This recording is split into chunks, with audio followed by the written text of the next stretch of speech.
Hey y'all, my name's Malev, and I wanted to talk to you about this idea that I've got. We'll call it the one box war game, or skirmish game in this case.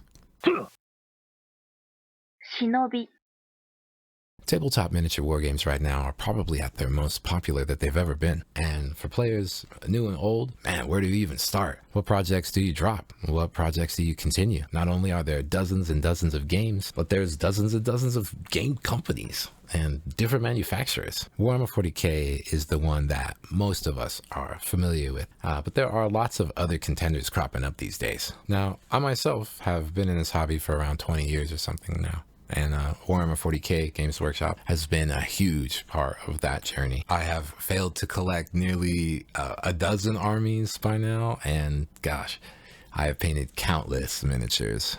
I have seen a lot in my day when it comes to this hobby, but the way that social media has impacted things and the way that companies use it, especially GW, really makes it feel like I'm in a vacuum sometimes when it comes to the things that I'm seeing on my feeds. Now, I'm an indie artist, and to be honest, I'm just really attracted to a different thing these days. Something smaller, different sort of spirit when it comes to projects and miniature games. The indie scene and like the hashtag 28 movements have really been building lots of momentum in the past 5 years. And it's exploded recently beyond passion projects into entirely new rule sets and games that are either free, low cost, or pay what you want. The amount of creativity on offer will just break your brain open. My brain is certainly open and certainly broken.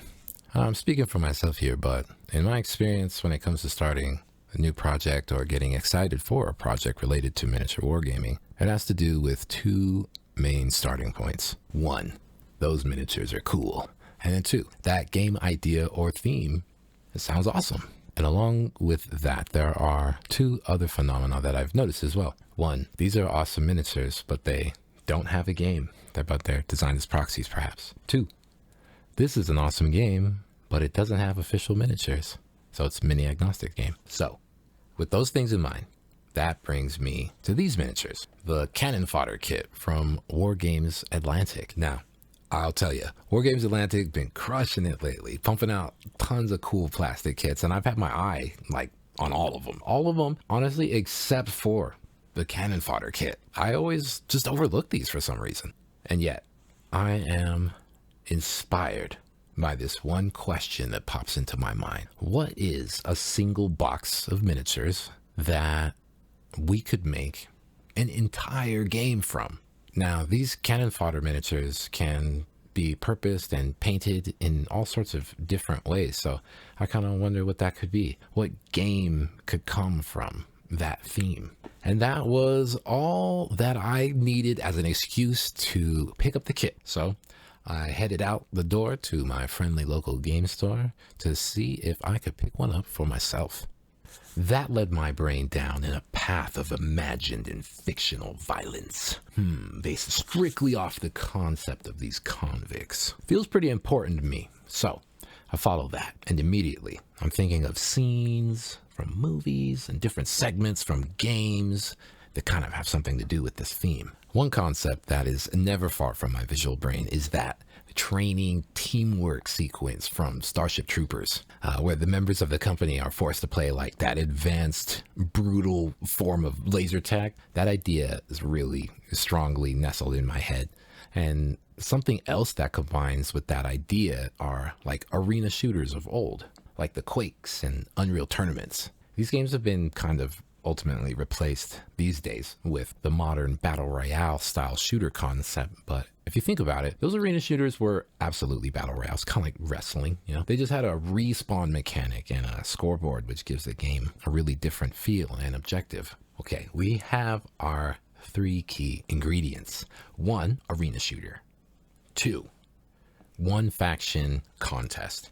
And three, battle royale. That's the sugar, the spice, and everything not so nice that is going to make up the core ingredients of this experience. Let's get down to the nitty gritty. Okay, I want to design a game that can be played with just 5 models from this kit. And it so happens that there are 5 models on its sprue, and they're all armed identically. But there is a kind of special weapon in the kit, a plasma cannon kind of weapon you can see here. In arena shooters, there are lots of themes of picking up stronger weapons and kind of using that to press your advantage. So that is certainly something that kind of has to be in the game too. I'll build 6 figures in the end and have that be the entirety of the models that are required for the game, or at least the beginning of the game. I'm kind of already thinking about different ways that this could grow or be expanded upon before I even have the rules in place. All right, so I am getting ever so slightly ahead of myself. So let's reel it back a little bit. I want this game to be played quickly, and I want it to be played in like a small area.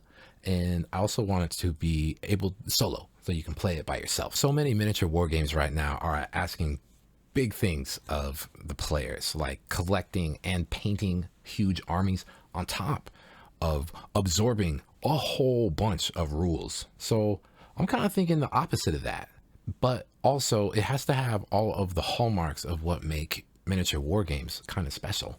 For me personally, those hallmarks are 1, easily accessible idea or theme for your brain to explore, and 2, collecting and painting miniatures related to said theme or idea, and then 3, a rule set that allows you to explore with said miniatures in said theme or idea that your brain gets to explore. If you get all of those elements correct with the mixing, that's when you really start to approach the space where tabletop miniature games really get exciting. And for me personally, that can be distilled down to pretty much 2 words: head movies. If you get yourself in the head movie zone, that's when you are in the full swing of what makes tabletop miniature games awesome and fun at its finest. And that's what we're after. So, okay, with all of that being said, all that behind us, this game I'm gonna call Convict Combat.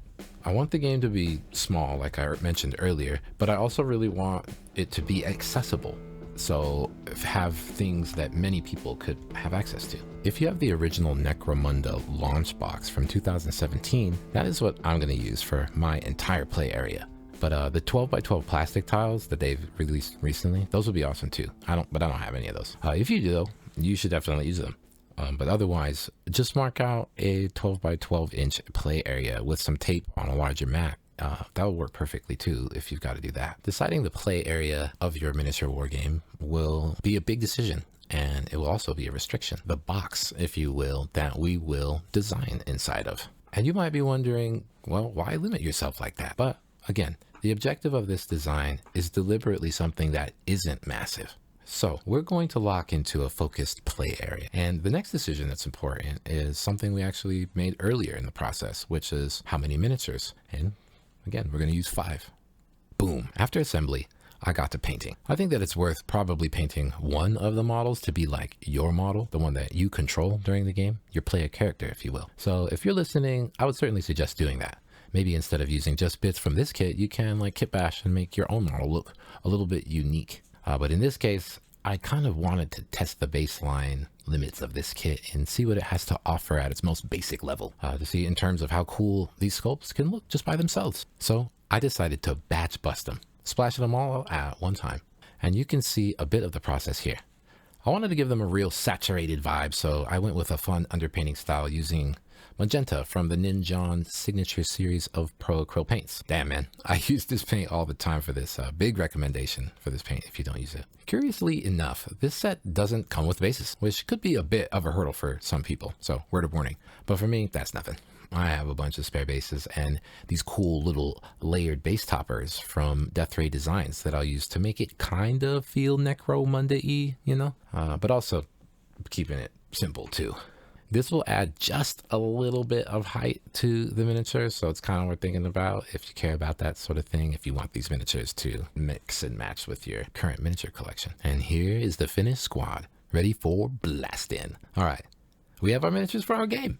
We just need terrain and the play area. This part, I'm not going to fuss too much about on the rules for this because I want the design of the game to be flexible, not really restrictive. But speaking of restrictions, notice how all the models have the same weapon? That's the only weapon that comes in this kit for these models other than that special plasma weapon. The main gun kind of has like a las gun, auto gun feel, which is pretty cool. And the fixed bayonet is also fun. All of these restrictions are going to inform our design. Now, all of the characters have a reliable source of ranged and melee damage due to what they are equipped with. And they've got these little collars, which we could perhaps infer explode or something like that. That's useful for a battle royale game, right? They don't have any armor. They don't have any helmets. So armor really isn't going to play a huge role in this game. But back to the plasma gun. In these sorts of games, it's usually pretty common that you pick up like a special weapon. And that's kind of why I have painted them all the same.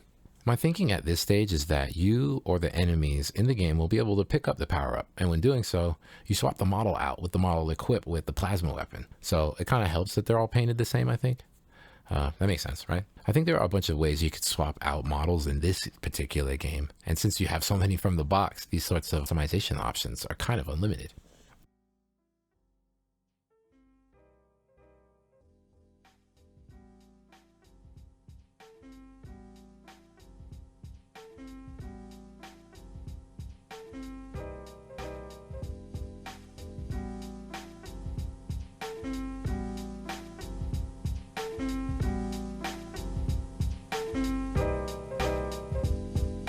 Struck suddenly to create a game between his brew and the paint. Inspiration hangs, an invitation to create and collaborate and connect with my squad upon the net. I cast spells of love that's dashed with intellect to reflect what's important.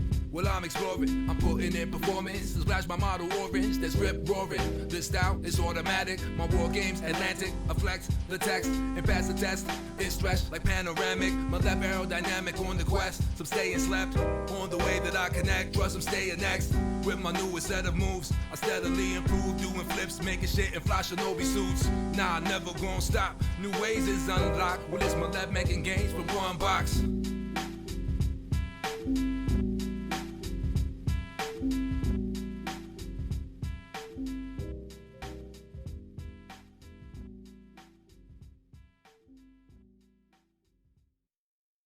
All right, now we're getting somewhere. It's time to start thinking about rules and stuff for this game. I got all the pieces in my brain space, and now it's time to grab them from the ether and manifest them into paper, or in my case, a Google document. Now, how do you just make a miniature war game? Well, what we are going to do right off the bat is define our miniatures war game as a miniature skirmish game. So right there, we got the scope dialed in. We're making progress already. Okay. All right. One thing that is super useful to do when you are design bashing a game like this is to use mechanics that you're familiar with from other sources and change them. All right. You might be keen, but I have actually already designed a game or 12 in my day. So what I'm going to do is take some framework from my game, Demonship. But before I get into that, we have to talk about the objectives of our design, keeping in mind some of those thematic key ingredients that I mentioned. 1, arena shooter. 2, one faction contest. And 3, battle royale. Each of these we've already begun to explore, but each of them will also need expanding on if we're really going to have mechanics for our game. But it is crucial to keep these in mind as starting point. An example of what I mean would be to imagine that instead of one faction contest, we instead said car combat. How many things suddenly change as you start to think about what sort of mechanics should be present in a game that involves cars? Let's start at the top of the list. The 1, arena shooter. These sorts of games are usually super fast paced, focus on movement, shooting first. You're using your environment to your advantage where you can. Things like pickups for weapons and armor and health, and also like respawn mechanic. Now let's quickly think about the other ingredient that I mentioned.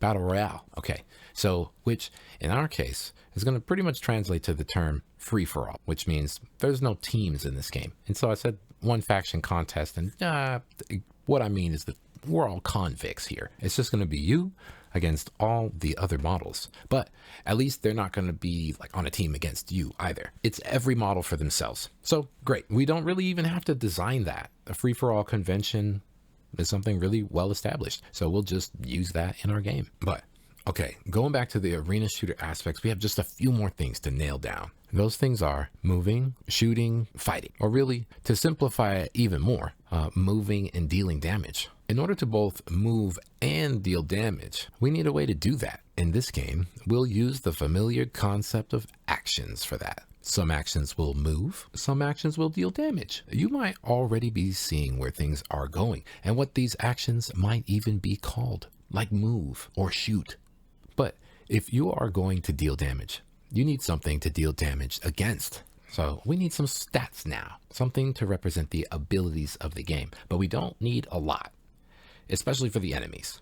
They only really need one stat if we're just gonna blast them up, and that's a health stat. Interjection point.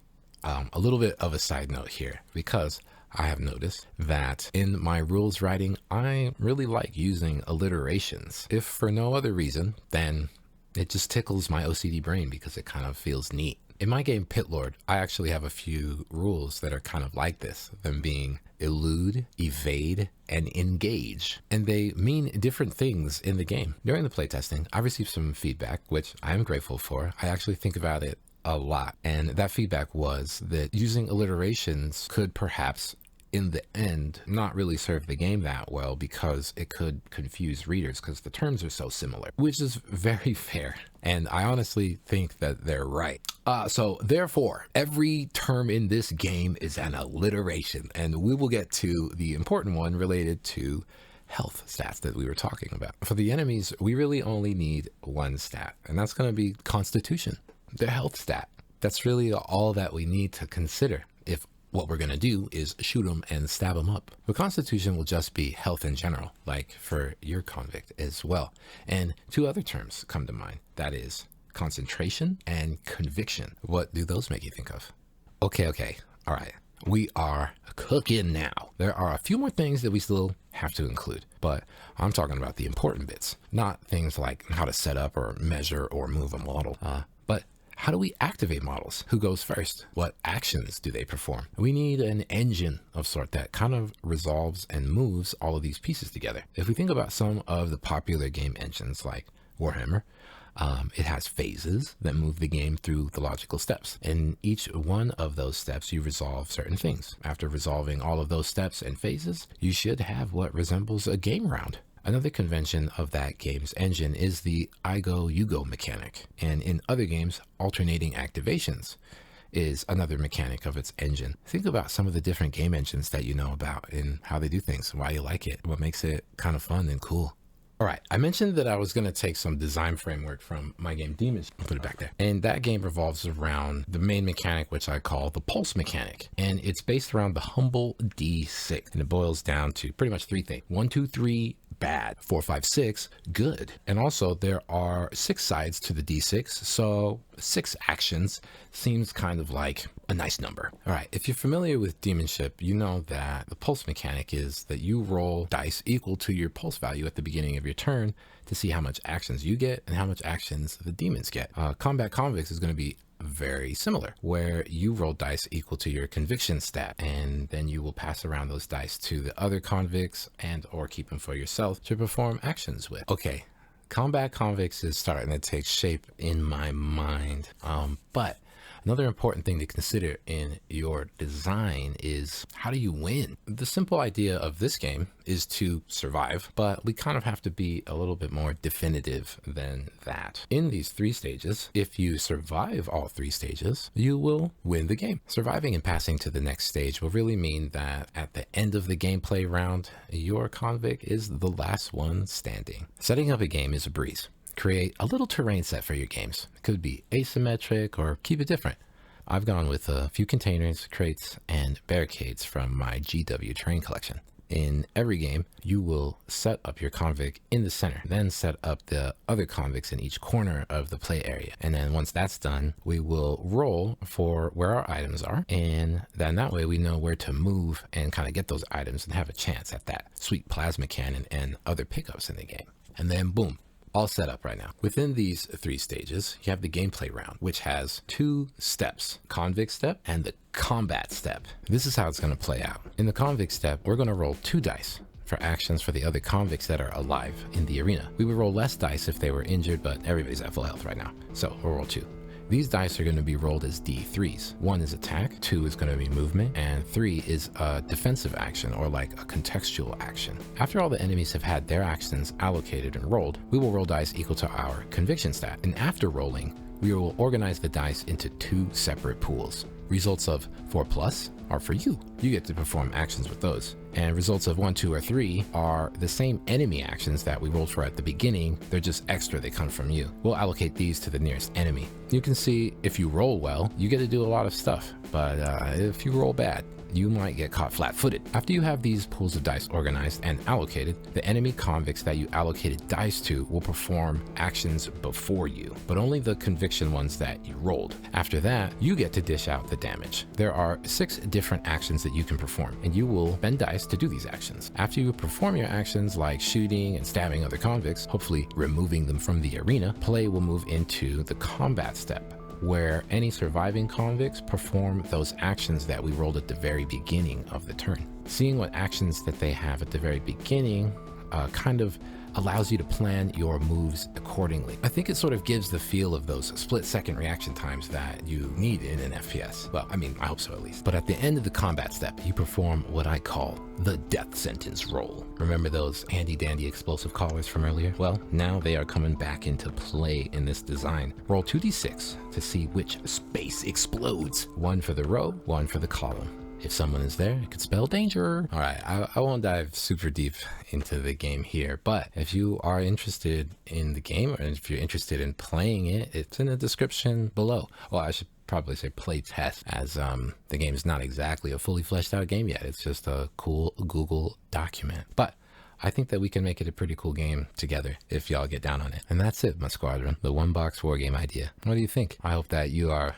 feeling inspired to dust off some older miniatures and perhaps cook up your own rule set to have fun. Do you have any suggestions for a kit that would be perfect for a one-box wargame? What would you do differently with this kit that I used? I would be super keen to hear your thoughts on it, on the idea, or if you know of any other small games that kind of play like this. Big love to my Patreon supporters. Thank you, y'all. You guys make this video possible. You make all of the art that I do possible. And if you, dear viewer, are feeling the vibe, like this video, please swing by the Patreon. I would love to have you and love to have your support.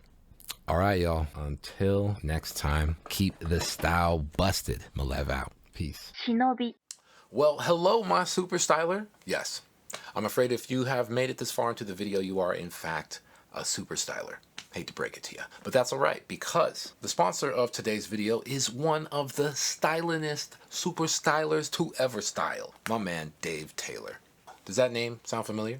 Because it should. This humble white dwarf right here from 2005 February was my first introduction to Dave Taylor's work, and I carted it atop my school books proudly, naively, ignorantly. I'm not really sure. And if you would have told Malev where exactly things would go today, he just wouldn't know what to say. Dave is the man behind and responsible for the Art of series. And if you are seeing this, but you haven't seen these books before, that don't even make any sense. At the time of recording, volumes 10, 11, and 12 have just omega smashed their funding.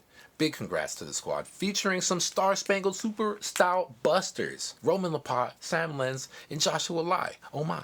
It is a slammer for sure, but fear not, my friend. If you are watching this at the time of the drop, the backer kit will have your back. And if you're watching this in the far-flung, far future, then the books are likely already out and available at your friendly local game store. There's already 9 volumes to get down on, but by the time that you're watching this, there might be 12. And in addition to that, there's even other books in Dave's publishing house, such as the Terrain Essentials from Mel the Terrain Tutor, Armies, Legions, and Hordes. If you don't have at least a single book from Dave, I don't get it. And let me just say, you probably are thinking, well, what makes the art book so special? You know, and that's kind of the thing. They're not just art books. Each one of these is Dave tailored to showcase the artist on the inside. And through these pages, will you learn the gray matter of each artist's brain and see how exactly it is that they bring color to the game. None of them are laid out the same. None of them feature the same information. They don't even feel like the same books, honestly. It's very interesting. You really will not be disappointed. So if you see these joints at the local game store, snag them up. If you're interested in a little bit of a discount and helping your boy out, you can check the link in description. But big love to Dave Taylor for sponsoring this video, and big love to you for watching it. I really appreciate that. I'm gonna get some coffee, probably jump into editing this joint, and I'll catch y'all in the next video. Big love, y'all. Peace.